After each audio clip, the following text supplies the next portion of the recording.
I'm Chris Motes, and this is Faith in Politics. On this broadcast, we range from the soul to the state as we cultivate those virtues and explore those principles that help us live well as faithful Catholics in this great land. Well, welcome back for another episode, folks. We are in the thick of it, getting ready for the legislative session. Our South Dakota legislature is going to be back in session beginning, as you're listening to it, this Tuesday, January 11th, kicking it off, State of the State address at 1 p.m. The governor will be giving her assessment of kind of where the state is at and where the state is going. Big topic of conversation amongst many legislators is federal dollars. We've got an influx of federal resources in the state of South Dakota this year due to COVID relief spending. And so it's going to be a big topic of conversation amongst many legislators, how to spend this money, what to do with it, where it fits in the scheme of things with the South Dakota budget. As I am getting ready to drive up there tonight, we've got an opening mass tomorrow morning, Father Joe Holtzhauser at Saints Peter and Paul, kind of an annual custom. I'm starting to think through, too, like, what does the session ahead look like? That's what we're going to be talking about a little bit on the show today. To have this conversation, I am joined by my good friend, Norman Woods. Norman is the director of the Family Heritage Alliance, a Christian South Dakota public policy organization. I'll let Norman tell you a little bit about it. Norman, welcome to the show. Hey, Chris. Thanks for having me. Okay, I'm glad you're here. Okay, so Family Heritage Alliance, if somebody's never heard of it before, what is it? So we advocate for family values at the state capitol and school boards and other areas. So we work to unite the grassroots, engage with elected officials, and work to elect conservative leaders. We want to build a community where Christians can come learn together about the controversial issues of the day, work to make their voice heard at the state capitol or school board or the halls of government, and work to make sure that elected leaders are representing them well. That's beautiful. And I've been really grateful for our friendship over the last 4 years, coming up on our 5th session together. Hey, there we go. Yeah, time flies.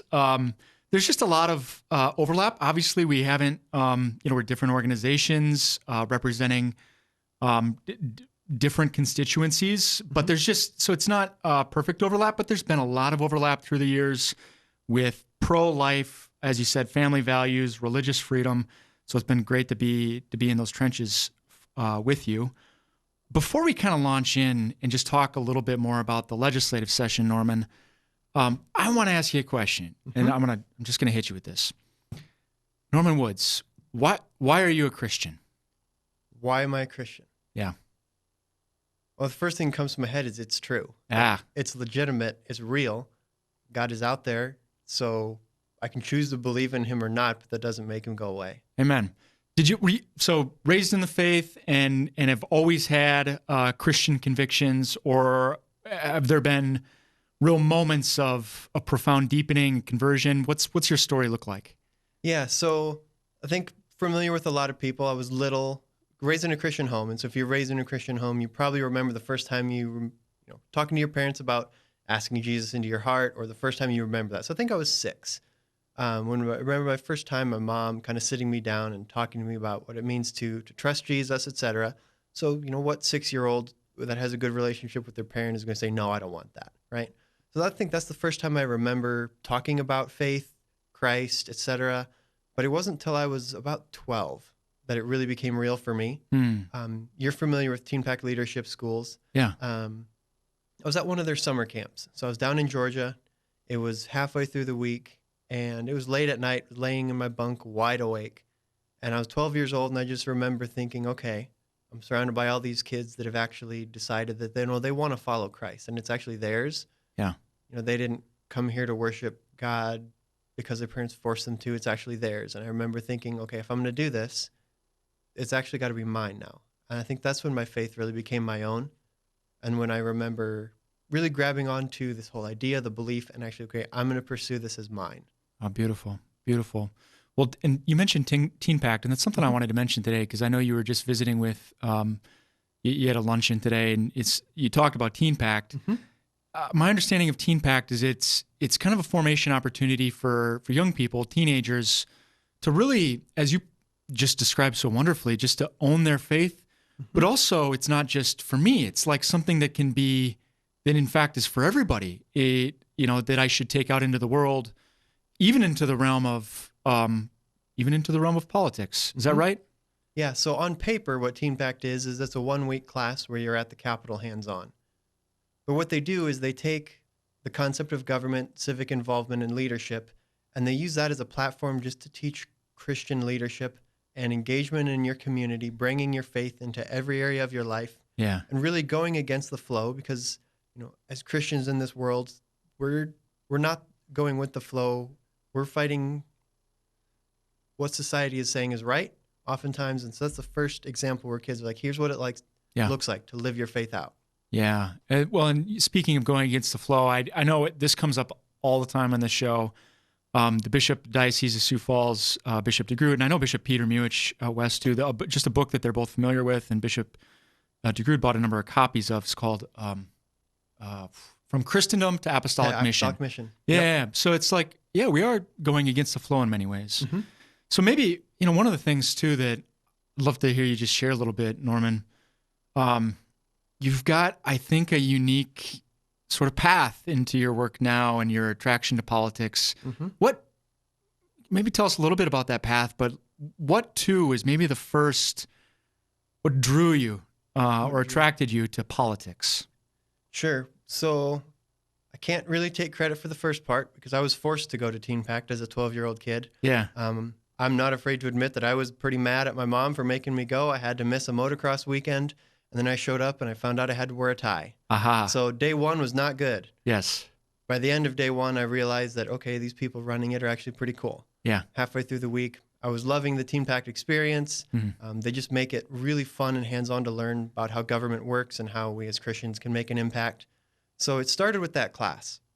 So after 2 or 3 years, that just kind of gave me an interest in the general concept of politics. Yeah. And that's what first lit the spark. I think too, as we think about, okay, taking our faith into public policy, really living our faith, even in the realm of politics, one of the objections that's out there in society is this objection of like, well, quit imposing your faith on everybody else. How do you, have you heard that before? And how do you deal with that? How do you respond to it? Yeah. So honestly, we're not trying to impose our beliefs on anybody. We're seeking the good of the city. Yeah. Oh, it's almost like that's somebody's mission statement or something. Okay. So Quaerite Pacem Civitatis, that's the motto of the South Dakota Catholic Conference. And really well put, just that these are truths that are compelling and important for everybody. And just that word impose too, totally agree. We're not imposing anything. We're proposing, not imposing. And, the legislative process is really this marvelous mechanism we have for sharing how we've come to understand what is true or right or prudent. And we're advocating for these things because they're best for people, they're best for society. Yeah. I think maybe that's a good transition into one of the topics that I want to just talk about as we're kind of looking at the session ahead. This very sensitive topic of gender ideology, gender theory. Mm-hmm. You hear these things coming from, call it the other side. They, you say that you believe that we don't exist, or you're just causing people to have mental health crises. And I think on the opposite end of the spectrum, and this is really something that's clear from Ryan Anderson's book, When Harry Became Sally, where he really unpacks a lot of, there's actually at the heart of the proposition of the truth of the matter, created male and female, is actually a concern for, really a concern for the good of the person and their own happiness. Yep. Have you seen this play out in these conversations as well? And, how do you sort your way through that? Yeah, so I think one thing we have to keep in mind is that a lot of times, we're talking about people who are in a lot of pain. Yeah.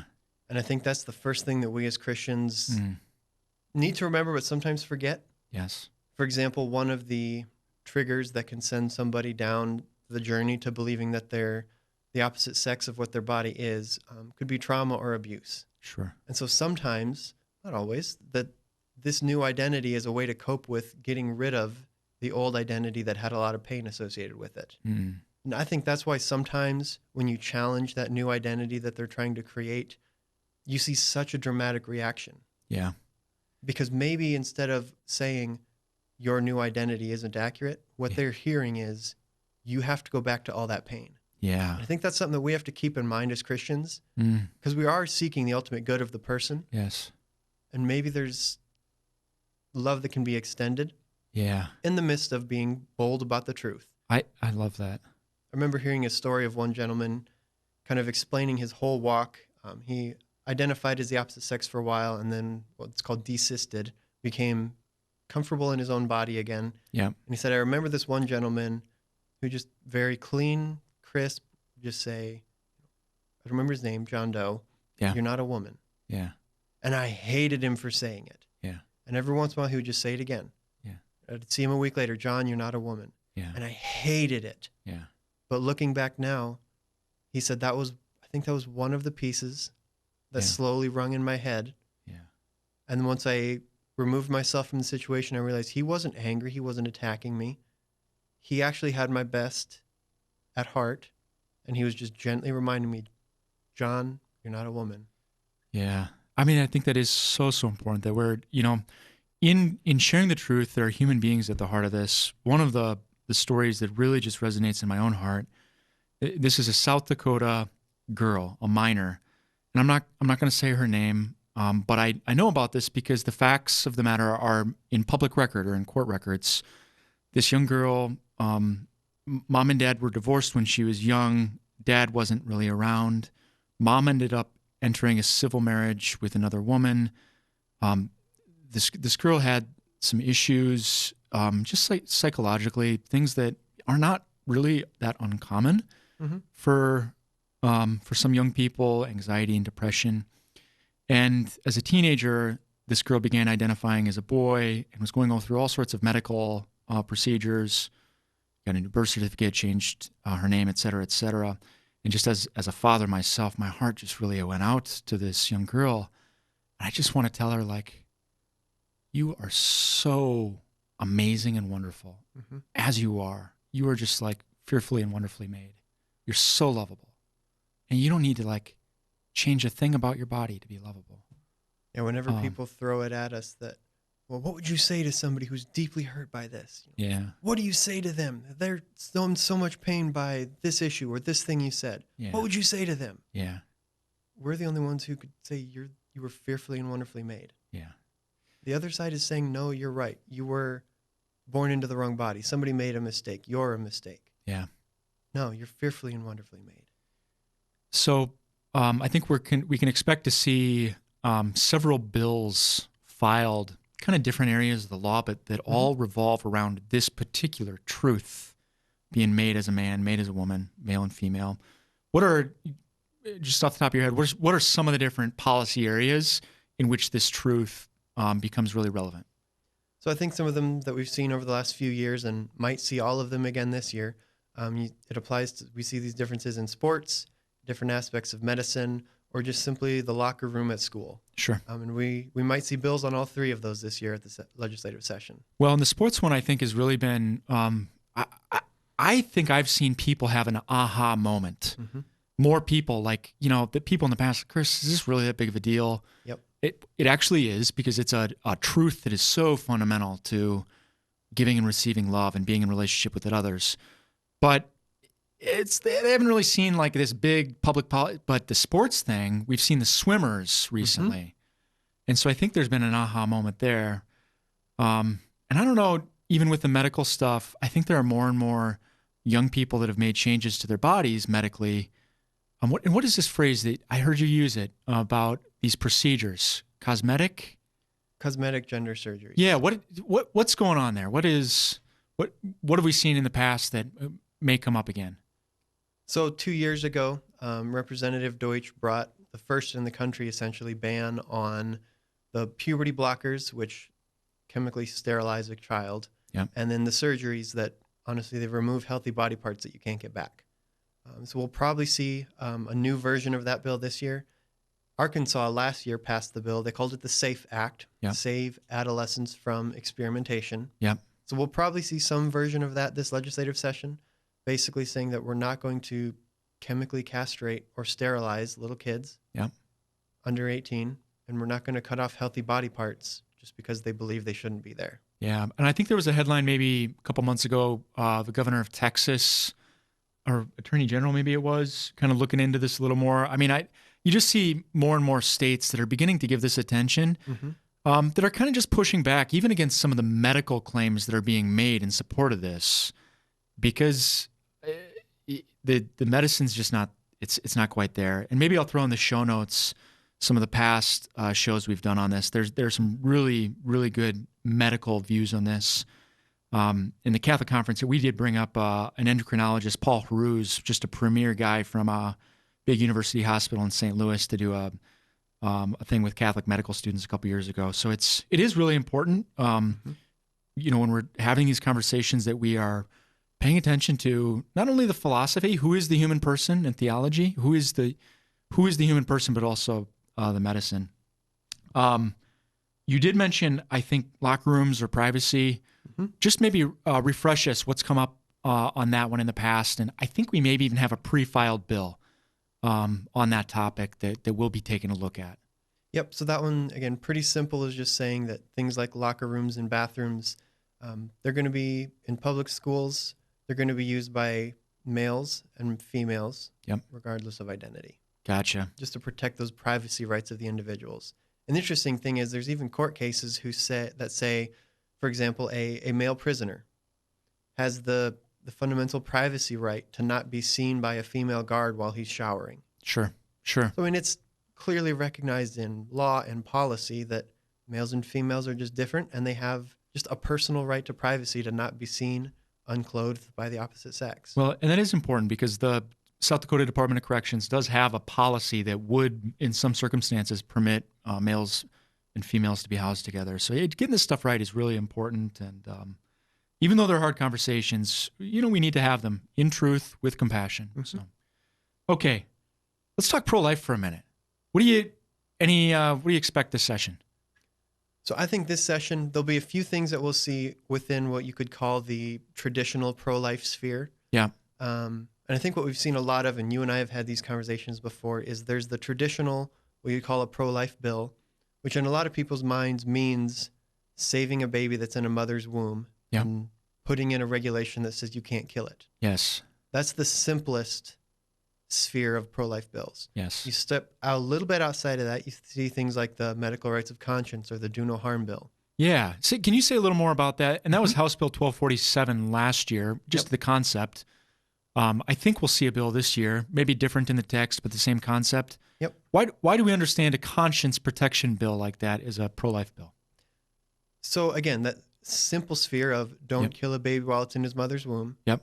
It's so much broader than that. Sure. And for example, in law, we have that a doctor can't be forced to do an abortion. Yep. Okay.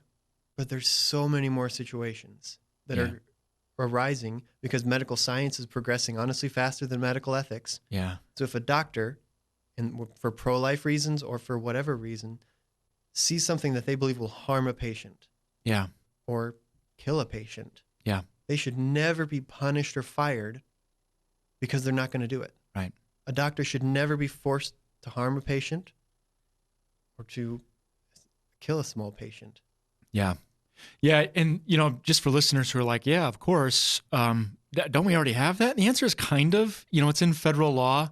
We've covered this in the past, too, just that these federal provisions are not being enforced any longer by the Federal Health and Human Services Department, which is why, you know, it can be really important for state lawmakers to think about this stuff. Okay, we've got maybe about a little under 10 minutes left. I want to talk about a couple other policy areas. Another one that's, I think, is really related to the pro-life sphere, although we've got some other principles coming into play also. It's this topic of surrogacy. I know you've done a really great job working with Katie Faust. We had her on the show a couple weeks ago. Yep. You know, any expectations, predictions, what we might see in the surrogacy realm this session?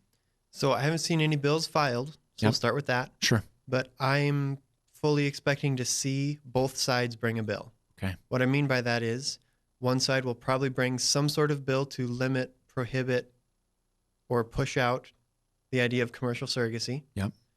And the commercial surrogacy industry is expected to bring a bill that will fully establish their business practice and those contracts and the ability to enforce the contracts here. Yeah. And, kind of at the heart of this is this relationship between a mother and a child. And that's one of the beautiful things about the way Katie approaches it, just with the view of who is the child as a person and what are the rights that this child has. Yep. And in the beautiful, I won't share his name, but this was really great language used by one of our South Dakota Catholic lawmakers was, you're telling me they're going to transfer custody of kid like a car title? I'm not for that. People aren't property. We don't treat them like that. Right. So stay tuned for more on that, folks. And if it's a topic that you want to learn a little more about, or just like maybe it's new to you, a lot of great content out there. Norman, where can people find your website if they want to maybe look at some of your content? Yeah, so familyheritagealliance.org is our 501c3, and then fhaaction.org is our 501c4, more the lobbying arm. Sure. And just to be clear here too, the South Dakota Catholic Conference, we operate as a 501c3, some C4s, and I'm not speaking to yours at all, but some C4s do get involved in electoral politics. And just as representative of Catholic bishops, we are just doing issues. We aren't doing candidates. That is, in Catholic theology, that's the realm of the laity. So Catholic bishops are staying away from that. Mm-hmm. Hey, another thing let's talk about. ESAs. Now, we've talked about these a little bit on the program. We had a great interview with a guy named Sean Peterson a couple weeks ago and talked about just some of the Catholic teaching and ESAs. Mm-hmm. Where are you coming at ESAs from? Like, is this just a Catholic thing that I'm throwing out there with Catholic people? Are other people interested in this stuff? How do you come at ESAs? So I was talking with the group at our luncheon today here in Sioux Falls and mentioned the backpack bill, which is a nickname for a bill. I said they got that nickname because of an analogy. Imagine that you take the state funding for a student, you stick it in their backpack, and it follows them to whichever school best suits their educational needs. And you could just see the light bulbs come on. Yeah. And the heads pop up, and that would be cool. I think everybody who's really paying attention to what's going on right now with schools, with any area of society, knows that we need to really customize the best interest of the child, the best education for the child. And ESAs could be a really cool way to take that step. Yeah. No, it is great to see the conversation unfold. South Dakota, we haven't had a big diversity of thought, you might say, on education funding in the past. So to really just like put the child and the parents at the center of the conversation rather than systems. Mm-hmm. Funding students rather than systems. Funding students rather than systems. And to be clear too that, I've said this on the show in the past, but just want to acknowledge, like, for so many small towns, a public school can be like the beating heart of that small town. You got the Friday night lights, you got the sports. And so this is not about these towns and these schools are amazing. They do really great work. So this is by no means throwing stones, but really the idea is may 1,000 flowers blossom. Mm-hmm. This is just about having parents in the driver's seat, so they can really make the decisions that are best for them and their family. So exactly. And for our Catholics who maybe missed our episode a couple weeks ago, that was with Sean Peterson. We talked a little bit about Gravissimum Educationis. How's the Latin for you there? I'm trying to pronounce it correctly. I don't even know if I got it right, but okay, Norman, we've got like 3 minutes left. Okay. I saved this is maybe like, I don't know, the hairiest one for last. Okay.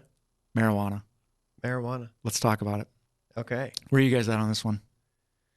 So we expect to see, 20, I've heard someone say maybe 30 bills that we'll see this year. Yeah. If you look at the states that have it, recreational marijuana, pretty clear to see it's not smart. Yeah.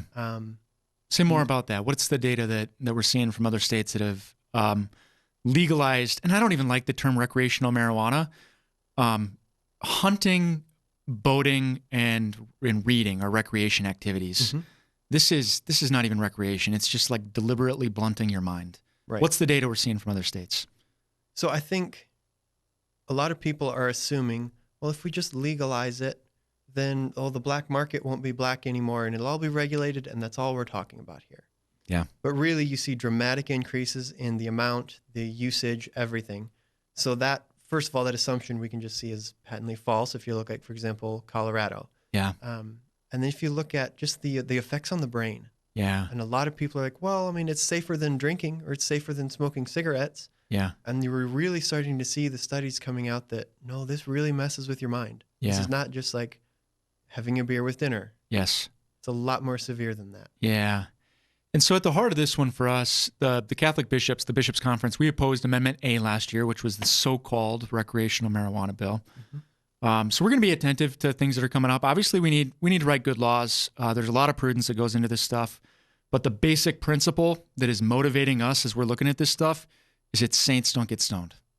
And we don't, why is that good for society? Saints don't get stoned. That's catchy. I like it. Yeah. Father Tim Smith, for people around here that know Father Smith. Shout out to him. Okay, we've got a minute left. That's my list. Okay. What are you looking forward to? What's like the number one thing that you're looking forward to? No, I know my question. What's your last question? Minute and a half left. As we're going through like the drama of session, it's like there's like this power dynamic, and it kind of feels like sometimes people get chippy, or it feels like you're in a pressure cooker. How do you keep the heart of God at the center of it all? How do you just like keep an orientation on our baptismal call? How do you keep that cool in the midst of it all? What do you do, Norman Woods?